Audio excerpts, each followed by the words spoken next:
ontologists love distinctions. Maybe a little too much, but one of our most sacred ones, the T box versus the A box, might just be an illusion. And if you take it too seriously, it might be warping the way that you're building ontologies. Welcome to Ontology Explained. I'm Casey Hart, philosopher and ontologist, and today I want to press on that T box and A box distinction. Now, this is pretty controversial, but I really mean it. There's no such thing as the T box. And there's no such thing as the A box, and there's certainly then no such thing as a distinction between the T box and the A box. Now, if you don't know anything about the T box or the A box, you might not be very surprised. But if you're an ontologist, you might realize that what I've said are fighting words. These are pretty contentious. And this matters because if the T box and A box distinction isn't real, then that's going to change the way that we design, build, maintain, evolve, and debug our ontologies. So here's the roadmap. First, we're going to define the T box and A box. Then we're going to take a detour into W.V.O. Quine's Two Dogmas of Empiricism, which might be a long detour. And then we're going to route back around to talking about the T box and A box, see how his arguments apply there, and then talk about what a post-T box world looks like. So let's start with those definitions. Now, the origins are a little murky. You can go back to a 1993 Thomas Gruber paper where he first mentions the T-box. I didn't see any other mentions before that. He calls the Loom ontology a T-box in a particular case. It's just like a caption on a graphic, but that's the first reference I could see. If you go a little earlier than that, we can see where the T and the A are coming from, and that's description logics. So something like KL1 had its terminological knowledge and its assertional knowledge, so the T and the A. And then if we go a little bit later to 96, there's a paper by Giacomo and Lenzerini, and they give us formal definitions of the T box and the A box. They say this. The T box stores a set of universally quantified assertions, inclusion assertions, stating general properties of concepts and roles. The A box comprises assertions on individual objects, instance assertions. I think this is relatively intuitive. So our T box, our terminology, our universal statements, our general statements would be things like basketball players play basketball. But then our A box, our instance level assertions, are going to be our instance data like LeBron's a basketball player. And so often when we're building ontologies, we think about it in this way too. We say, okay, I build my ontology, that's kind of my T box. It's my vocabulary. It's my framework for expressing things. And then I take my instance data, that's my A box. And so I have these sort of two separate categories of my vocabulary and my data. And if you want to talk more about this distinction and even throw in a third one, I would recommend, I'll drop this link below in the description. Dave McComb discusses the T box and the A box and the C box, which, by the way, is another box that I don't think really technically exists, but we'll get into why in just a little bit.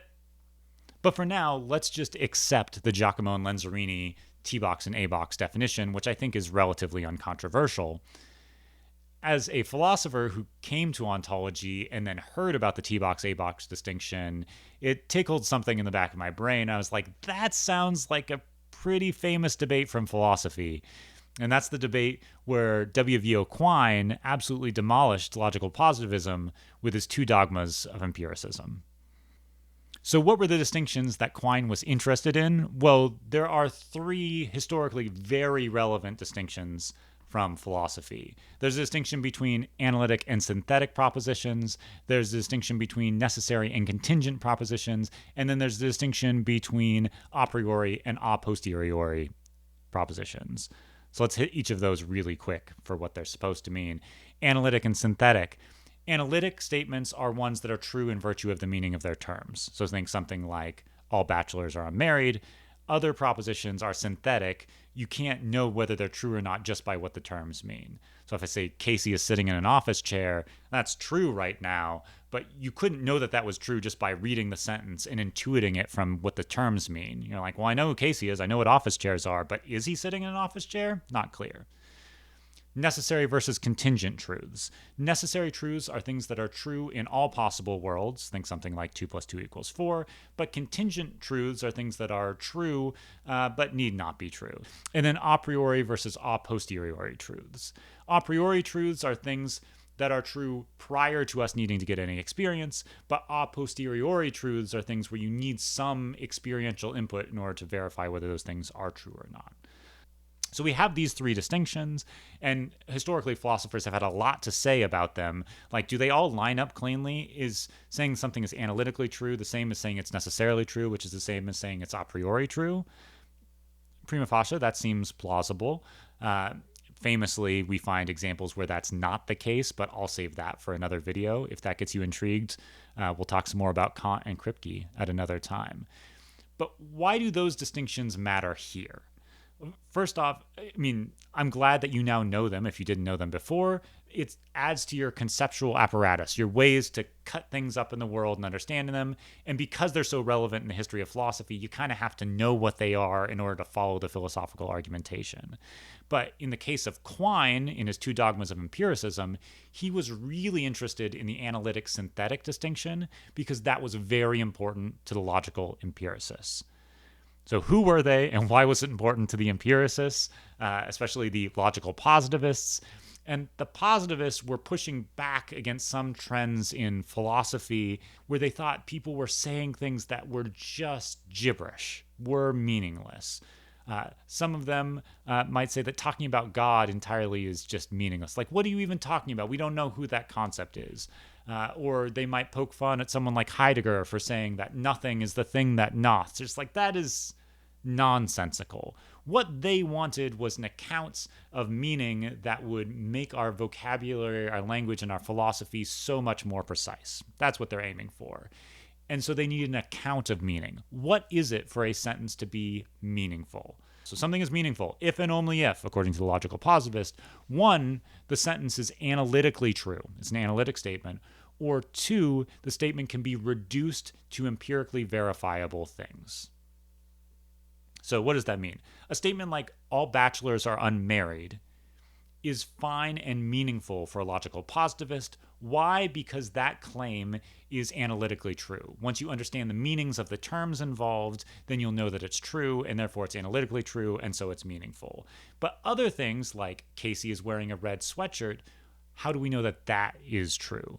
Well, what does it mean to say that the sweatshirt is red? We need to cash that out in terms of like empirically verifiable experiences, right? Something like there is light that reflects off of the sweatshirt such that that light is in a certain wavelength. And what does it mean for it to be a sweatshirt? Well, we need precise definitions of what a sweatshirt is going to be, right? It's got to be some garment that is at least a certain thickness and covers a certain percentage of my body or whatever. But if we can cash this out in terms of observable empirical phenomena, then it's meaningful according to the logical empiricist. And we can consider this for all sorts of propositions. And famously, empiricists got into trouble with some propositions of things like all ravens are black. And why is that tricky? Well, what can I see that will verify the truth of all ravens are black? I can see an individual raven, and that might be black, but that doesn't mean that all ravens are black, right? To say that all ravens are black, I need to see all of them all at once or something like that. But how can I know that I've seen all of them all at once? And this is a puzzle. And we can get into the paradox of the ravens, but again, another YouTube video detour. If you're interested in that, make a comment below. Okay. But all this picture is just to say that as part of the logical empiricist account of meaning, they need an account of analyticity. And this is where Quine comes in, and he poses a problem. He says, well, I'm going to try and define what analytic is versus synthetic so that it's a non-circular definition, but I just can't. And if we can't say what analyticity is without just being circular, then there is no such thing as analyticity. And if there's no such thing as analyticity, then the whole logical empiricist account of meaningfulness just dies. And TLDR, that's what happens. It's maybe a longer and painful death than some people might think. It's a little overstated, but broadly, this paper was a big nail in the coffin for logical positivism. Now, he entertains a couple of ways where we might try and say, what does it really mean to say that something is analytic? And the first attempt is to say that, okay, well, let's consider the statement, all bachelors are unmarried men. Why do I say that that's analytic? Well, it's true in virtue of the meaning of their terms. How do I know what the meanings of the terms are? Well, let's look at a dictionary. And when we look up bachelor, we see it says unmarried male. Great. But that can't be right because the dictionary is where we can go look up the meaning, but it's not the source of the definition or the meaning. Presumably, the person who wrote the dictionary already had antecedently that there was a meaning for this term, bachelor, and then wrote that meaning into the dictionary. So the dictionary reports something that was pre-existing. It can't be the thing that provides that meaning for us. And so instead of an account of a dictionary lexicographical account of analyticity, he goes for a synonymous account of analyticity, which is that two terms are synonymous when you can sort of transfer them salva veritate, he says. So in any case, when you see bachelor, you could replace it with unmarried man. And this seems plausible. Okay, so two things are synonymous when you can just swap them out. That's what it means. And something's analytically true when you've got these synonymous terms that you could just swap around. And that feels good for a second until you push on it. And then you realize, actually, I can't just swap out the word bachelor for unmarried male wherever I want to. Why? Well, some of my favorite flowers are unmarried male buttons. No good. Bachelor's buttons? Makes sense. So I can't substitute them there. Well, what about when we use quotations? I can say that bachelor has 8 letters, so unmarried male has 8 letters, but that's not right either. So we can't just swap bachelor and unmarried male any place we like. Instead, you can only swap them when they are being used to mean the same thing. But of course, that just presupposes that we already understand when those two meanings are identical and therefore that they're synonymous. But that was the thing that we were trying to understand by saying that they were interchangeable. So he considers some other arguments here too, but let's just suffice to say for now that they all fail. We have analytic versus synthetic statements. We say that things are analytic just in case they're true in virtue of the meaning of their terms. But when we try and define what it means to say that something is true in virtue of the meanings of its terms, we have to define synonymy, and then we try and swap their position. But it's all circular. And since it's all circular, we don't have any real definition of the analytic-synthetic distinction to hold on to. Now, maybe this doesn't seem all that impactful to you because you're like, well, I don't really appeal to the analytic-synthetic distinction in my daily life. And that's probably right. And it's also probably a little bit in part to the fact that Quine killed it. But I think it's useful when you drop to the ends of Quine's paper to see what he described as sort of a post-analytic synthetic distinction view of the world. So what is the new picture that takes place? And Quine, while not being the clearest writer in every case, I think was a beautiful writer, and he's got a great passage about what that world looks like. He has a picture of a holistic web of belief. This is what he says. The totality of our so-called knowledge or beliefs, from the most casual matters of geography and history to the profoundest laws of atomic physics or even of pure mathematics and logic, is a man-made fabric which impinges on experience only along the edges. Or, to change the figure, total science is like a field of force whose boundary conditions are experience. A conflict with experience at the periphery occasions readjustments in the interior of the field. And so Quine's picture here is not that we have analytic statements that are pure and unchanging and experiential statements that interact with experience, but rather that all of our beliefs hang together, and around the fringes of those beliefs, around the edges of that web, we come up against experience. So maybe I have some core beliefs, like that there is a physical world around me, or that there is a God, or that there are morally right or wrong things, or that I am a human. And then I have some other fringe beliefs that are pretty easily changeable that come up against my experience. Like, it's relatively cool outside right now. That's possible I could open the door and it'd be warm and I'd have to revise that belief, and that's fine. And maybe I'd have experiences that radically force me to change things closer to the center of my web. Quine's point is that you can't cleanly separate the meaning statements from world statements. Coming back from that detour to our T-box, A-box discussion, that the analogy is pretty straightforward. According to that view, statements on our ontology are either 1, T-box statements that specify the meanings of our terms, or 2, A-box statements that are our instance data. But this is just like thinking that there are some unchanging analytic statements versus the variable synthetic ones. And Quine showed us that we're better off seeing them all taken together. They stand or fall together, and they impinge on experience at the edges. And that's how I think of a good ontology. The ontology has some more central views, and yes, those are the things that we might more classically put in the T box. But it has a lot, and it has a lot of instance data. But as we encounter that instance data, that might cause us to need to revise the entire model. And this is not just a crazy particular ontology view. This has a lot of historical merit. So think about the Copernican revolution. Right? Pre-Copernicus, you could think of astronomers as viewing the Earth being the center of the universe as a analytic statement, sort of a unchangeable fixed point core. And then they were working on, epicycles and other things that would explain the crazy experiential data of the backtracking of planets and celestial bodies. But once you realize that we don't just need to accommodate that edge instance data, but rather we could reject the whole system in favor of a heliocentric model and have it be much cleaner and better, we realize that, per Quine, none of our claims should be immune to revision. So let's further that point by thinking about how we design our ontologies. And one thing that I think is really important here is if you have the view that ontologies have T boxes, which are the classes, and then our named individuals, which are the A boxes, that's going to evaporate. Why? Because it's often just a convention or arbitrary which things we decide to pick as our classes versus our named individuals in an OWL model, right? I can have the class of all dogs or eagles, or I can say that those are individuals that are instances of species. And depending on the ontology, one structure or another might be more fit for my purposes. But that doesn't mean that something like dog or eagle, it's just sometimes it's the A box and sometimes it's the T box. I think that points to saying there's not really such a thing as the A box or the T box at all.